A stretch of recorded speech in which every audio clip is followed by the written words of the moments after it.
अस्सलाम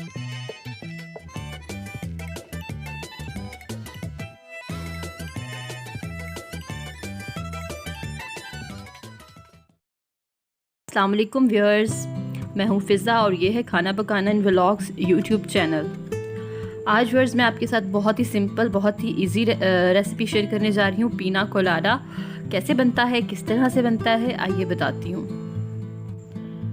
सबसे पहले मैंने ये 2 कप पाइनएप्पल जूस लिया है, आधा कप मैंने कोकोनट मिल्क लिया है और इसके साथ तकरीबन 2 कप ही ये 1.5 से 2 कप आइसक्रीम है। सबसे पहले पाइनएप्पल जूस को मैं ब्लेंडर में डालूंगी और पाइनएप्पल जूस को डालने के बाद उसमें कोकोनट मिल्क ऐड करूंगी। बहुत ही टेस्टी सा ये आपका ड्रिंक बनेगा अगर आप सेम मेजरमेंट रखेंगे। इसके बाद इसमें आइसक्रीम ऐड कर दूंगी।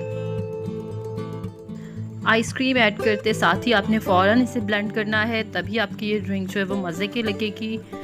और ये देखिए मैं इसे ब्लेंड करने लगी हूँ और ये थोड़ी सी सेकंड्स में ही हमारा जो पीना कोलाडा है वो तैयार हो चुका है और इसे मैं सर्व करूँगी। बहुत ही इजी लेकिन बहुत ही टेस्टी ड्रिंक है ये। तो आजकल समर्स में आप इसे ट्राई ज़रूर कीजिएगा और मुझे बताइएगा कि आपको, कमेंट्स में ज़रूर बताइएगा कि आपको मेरी वीडियोस कैसी लगती हैं। और अगर आपको आज की मेरी वीडियो अच्छी लगी हो तो लाइक ज़रूर कीजिएगा और